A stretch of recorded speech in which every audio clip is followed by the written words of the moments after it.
Imagine discovering a food so important that, within a few thousand years, entire civilizations would rise because of it. Wars would be fought over the land needed to grow it.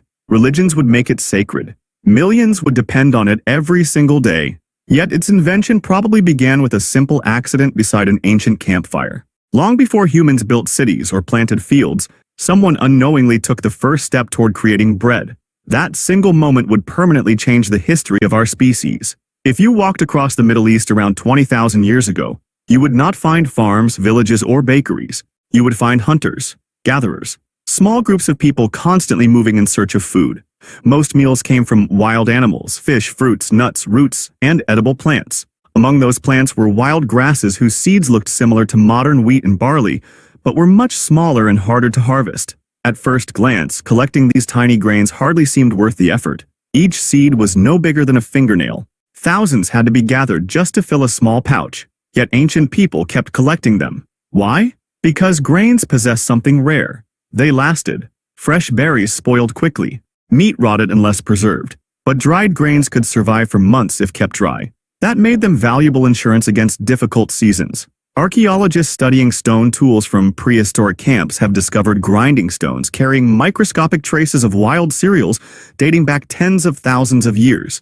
These discoveries show that humans were processing grains long before agriculture existed. The process was exhausting. Seeds first had to be collected by hand, then cleaned, then crushed between heavy stones until they became coarse flour. The work demanded patience, hours of it, for only a modest amount of food. Yet generation after generation continued doing exactly that. The reward was worth the effort. Grinding grain created something completely new: flour. But flour alone could not feed anyone.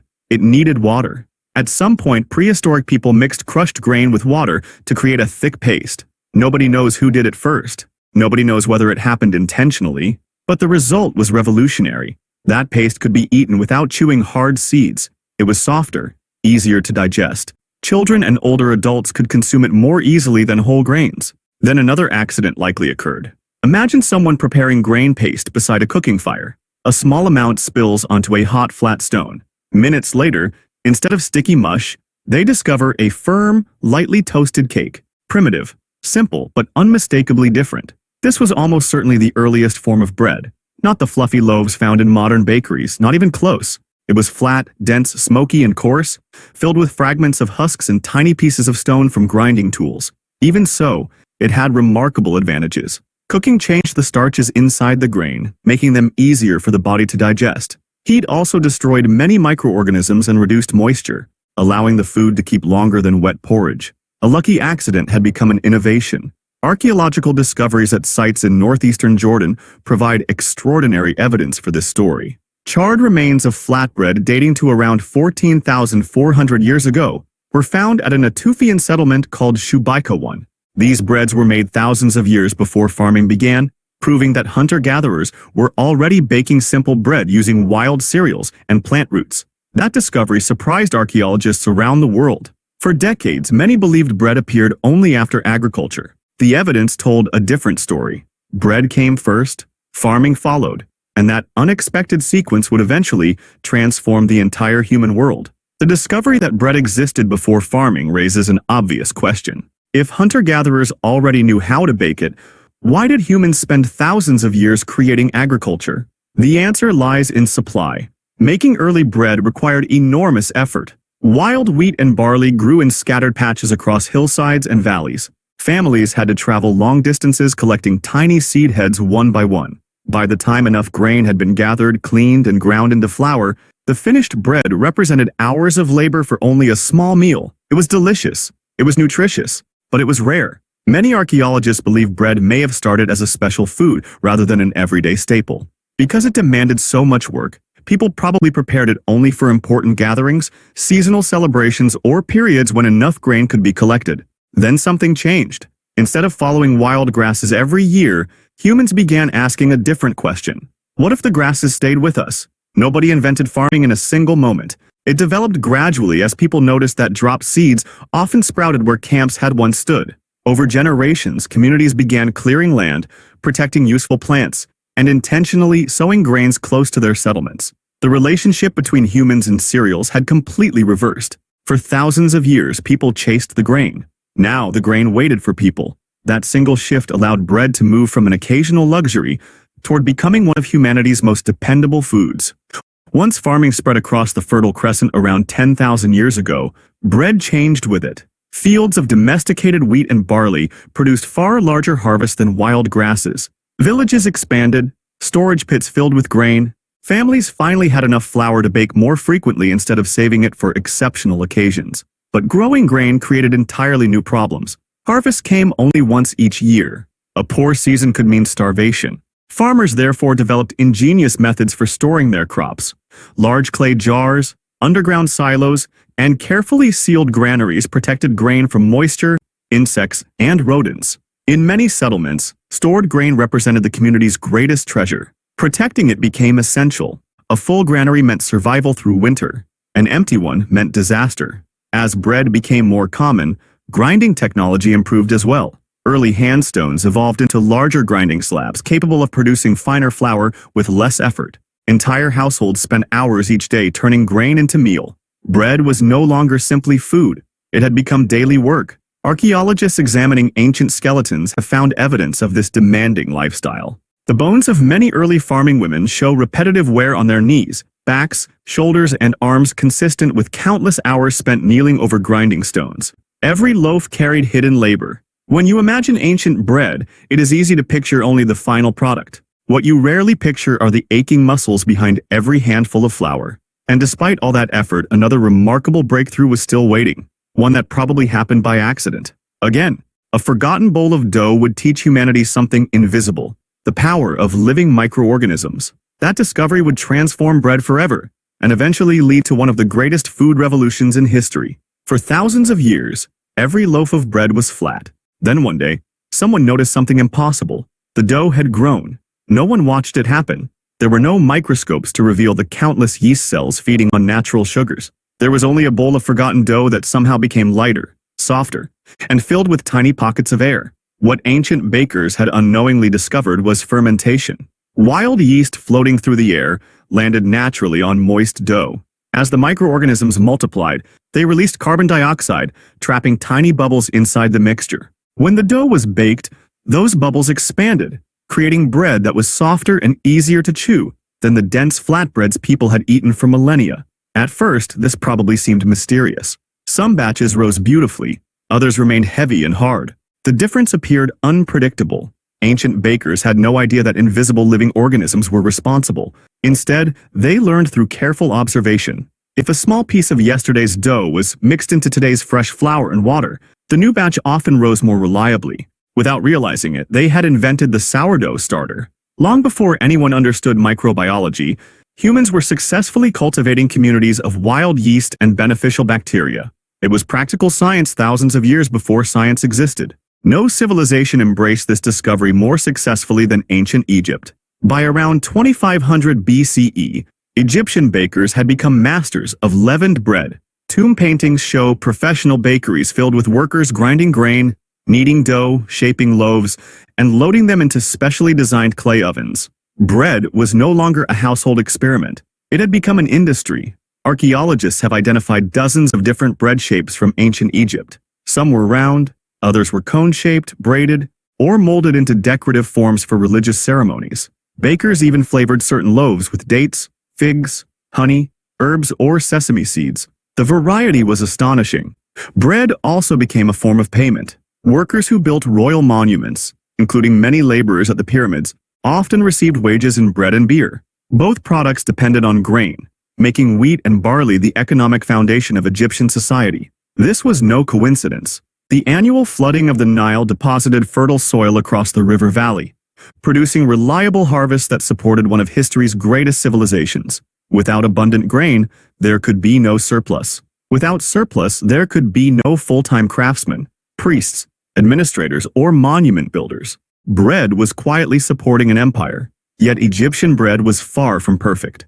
Grinding stones frequently shed tiny fragments of rock into the flour. Over decades, these particles acted like sandpaper on people's teeth. Archaeologists examining Egyptian skeletons often find severe dental wear, with many adults showing teeth ground almost flat despite relatively young ages. Every meal carried an invisible cost. Still, the Egyptian approach to baking spread across neighboring civilizations, inspiring new techniques, new recipes, and new ways of thinking about food. What had once been an accidental campfire discovery had become one of the defining technologies of the ancient world. And the next civilization would turn bread into something even greater than nourishment. It would become a symbol of power itself. When the Greeks inherited and refined many baking techniques from earlier civilizations, bread became something more than a source of calories. It became a craft. Greek cities supported professional bakers who experimented with different grains, milling methods, and baking styles. Ancient writers described dozens of bread varieties, each prepared for a different purpose. Some were everyday loaves for ordinary families. Others were reserved for religious festivals, wealthy households, or public celebrations. The Greeks also paid close attention to quality. A finer flour produced a softer loaf, but achieving that required more careful grinding and sifting. Poorer citizens often ate darker, coarser bread, containing more bran, while wealthier families could afford lighter loaves made from finely milled wheat. Bread had quietly become a sign of social status. The ingredients might look similar. The texture revealed your place in society. Greek physicians even began discussing bread in medical terms. Followers of Hippocrates believed different kinds of bread affected the body differently, depending on age, health, and physical activity. While many of their theories were incorrect by modern standards, they recognized that preparation methods could influence digestion and nutrition. Food was no longer judged only by taste. It was connected to health. That idea would continue influencing medicine for centuries. The Romans inherited Greek baking knowledge and expanded it on a scale the ancient world had never seen. As the Roman Republic grew into an empire stretching across Europe, North Africa, and the Middle East, feeding enormous cities became one of its greatest challenges. None was larger than Rome itself. By the 1st century CE, Rome's population had exceeded 1 million people. Keeping such a massive city supplied with food required extraordinary organization.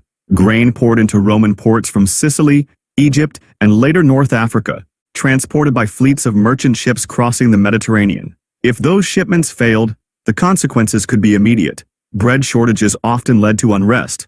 Roman leaders understood this perfectly. To reduce the risk of riots, the government developed systems for distributing grain, and later bread, to many citizens. Emperors knew that keeping people fed was one of the simplest ways to maintain stability. Bread had become political. The famous phrase, "bread and circuses," reflected this strategy. Public entertainment pleased the crowds, but reliable food mattered even more. An empty stomach could threaten an empire. A full one helped preserve it. Professional bakeries multiplied throughout Roman cities. Large rotary mills, powered by animals, replaced much of the exhausting manual grinding performed for thousands of years. These mills produced flour far more efficiently than handstones, allowing bakeries to prepare enormous quantities of dough every day. For the first time, bread production resembled an organized industry rather than a household chore. Yet despite all these improvements, one challenge remained. Bread could still spoil quickly. Fresh loaves lasted only a short time before becoming hard or moldy. Bakers and families constantly searched for better ways to preserve food during travel, military campaigns, and long winters. That need for durability would inspire new baking traditions, many of which still exist in kitchens around the world today. The humble loaf was continuing to evolve, just as humanity was evolving alongside it. As bread spread across continents, people discovered that the same basic ingredients could produce completely different foods. Climate played a major role. Regions with abundant wheat favored soft, airy loaves. Areas where wheat struggled to grow relied more heavily on barley, rye, millet, oats, or later maize. Every grain behaved differently when mixed with water, forcing local communities to develop their own baking techniques. There was no single ancient bread. There were hundreds of them. In Northern Europe, rye breads stayed fresh longer and became essential during long, cold winters. Around the Mediterranean, thin flatbreads cooked quickly on hot stones or clay ovens, making them ideal for everyday meals. Across parts of Asia, different grains produced steamed or baked breads suited to local conditions. The recipe changed. The purpose remained the same: turn a hard grain into food the human body could use more efficiently. Bread also became one of history's first portable foods. Hunters, traders, soldiers, and sailors could carry dried loaves or hard biscuits for days or even weeks. Roman legions often marched with grain that soldiers could grind themselves or with durable bread products prepared in advance. Later civilizations developed even harder ship's biscuits that could survive long ocean voyages, though they were notoriously difficult to eat without soaking them in liquid. The ability to carry food changed exploration. It changed warfare. It changed trade. A civilization that could feed people far from home possessed a tremendous advantage. Perhaps the greatest invention in the history of bread was not a new ingredient or a better oven. It was consistency. For thousands of years, every loaf depended entirely on the baker's experience. A slight change in temperature, moisture, flour quality, or fermentation time could produce completely different results. Baking was part observation, part memory, and part instinct. Master bakers guarded their knowledge carefully. Skills passed from parents to children, from apprentices to experienced craftsmen, and from one generation to the next. Long before recipes were written with precise measurements, successful bakers learned to judge dough by touch, smell, and appearance. Their hands became measuring tools. Their eyes became timers. Their experience became the recipe. Even after written records appeared, bread continued evolving. New milling technologies created finer flour. Improved ovens baked more evenly. Selective breeding gradually produced wheat varieties with characteristics better suited for making bread.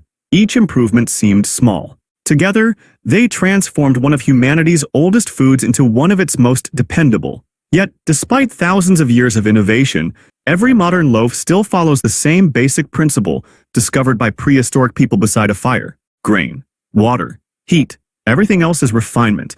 The foundation has remained astonishingly unchanged, and that may be the most remarkable part of bread's story. One accidental discovery made by hunter-gatherers continues to feed billions of people every single day, connecting your kitchen to a campfire that burned nearly 20,000 years ago. What makes the story of bread extraordinary is not simply that humans invented it. It is that bread helped reinvent humans. Before reliable grain foods became common, most people lived in small, mobile groups that followed seasonal animals and wild plants. Their survival depended on constant movement. Carrying large food reserves was nearly impossible. Bread changed that equation. Once people learned to harvest, grind, store, and bake grain on a large scale, food became something that could be accumulated rather than hunted each day. A successful harvest could support a community for months. For the first time, many families could remain in one place year after year. Permanent villages appeared. Those villages grew into towns. Some eventually became cities. A loaf of bread may seem ordinary today, but in prehistory it represented something revolutionary. The ability to transform tiny seeds into a dependable food supply, capable of supporting thousands of people in one location. That stability allowed other professions to emerge. Not everyone had to search for food anymore. Some people became potters. Others became blacksmiths, builders, priests, merchants, writers, scientists. The surplus created by grain gave civilization room to specialize. In a very real sense, bread helped create the conditions that allowed human culture to flourish. The history of bread also reminds us that the greatest inventions are not always created by kings, famous inventors, or brilliant scholars. Nobody knows the name of the first person who ground wild grain into flour.